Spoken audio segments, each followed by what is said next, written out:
President Joe Biden heads to a vital UN climate summit at a time when a majority of Americans regard the deteriorating climate as a problem of high importance to them. An increase from just a few years ago. About 6 out of 10 Americans also believe that the pace of global warming is speeding up, according to a new survey from the Associated Press-NORC Center for Public Affairs Research and the Energy Policy Institute at the University of Chicago. Only 16% of Americans oppose such a measure for electricity from cleaner energy. A similar measure initially was one of the most important parts of climate legislation that Biden has before Congress. But Biden's proposal to reward utilities with clean energy sources and penalize those without ran into objections from a coal state senator, Democrat Joe Manchin of West Virginia, leaving fellow Democrats scrambling to come up with other ways to slash pollution from burning fossil fuels. For some of the Americans watching, it's an exasperating delay in dealing with an urgent problem. If you follow science, the signs are here, said Nancy Riley, a Democrat in Missouri who's retired after 40 years as a retail manager and worries for her children as the climate deteriorates. It's already here. And what was the first thing they start watering down to get this bill through? Climate change. It's just maddening, Riley said. I understand why, I do, I get the politics of it. I'm sick of the politics of it. After President Donald Trump pulled the United States out of the Paris Climate Accord, the Biden administration hoped to help negotiate major emissions cuts globally to slow the rise of temperatures. But it's not clear whether Biden will be able to get any significant climate legislation through Congress before the UN summit starts Sunday. In all, 59% of Americans said the Earth's warming is very or extremely important to them as an issue, up from 49% in 2018.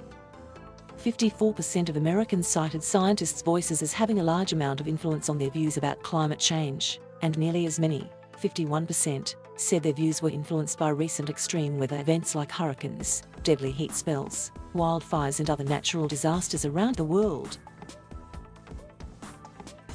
Over the last 60 years, the pollution pumped out by gasoline and diesel engines, power plants and other sources has changed the climate and warmed the Earth by 1.7 degrees Fahrenheit, making the extremes of weather more extreme. In East Tennessee's Smoky Mountains, leaf peeped websites this year advising fall foliage tourists that leaves are taking days longer than normal to turn from green to fiery orange and red.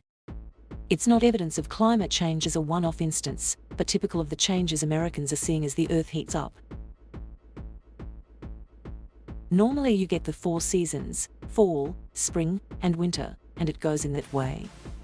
But lately, it's not been that, said Jeremy Wilson, a 42-year-old who votes independent and works the grounds at a scenic chairlift park that runs people up to the top of the Smoky Mountains. It's been either way hotter, or way colder. 75% of Americans believe that climate change is happening, while 10% believe that it is not, the poll found. Another 15% are unsure. Among those who say it is happening, 54% say that it's caused mostly or entirely by human activities compared to just 14% who think, incorrectly, scientists say, that it's caused mainly by natural changes in the environment.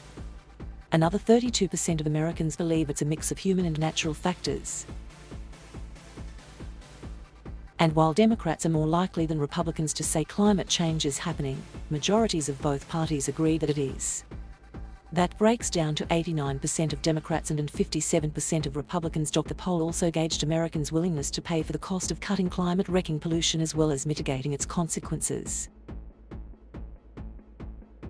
52% said they would support a $1 a month carbon fee on their energy bill to fight climate change, but support dwindles as the fee increases. I would say, like $5, $10, as long as it's really being used for what it should be, said Crystal Chivington, a 46-year-old Republican in Delaware who credits her 17-year-old daughter for reviving her own passion for fighting climate change and pollution.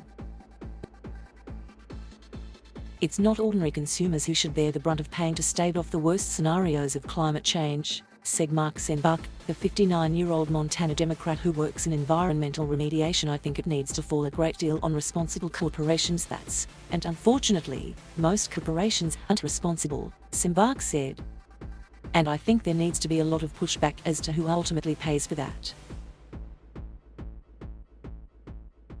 Thank you for watching. Please subscribe.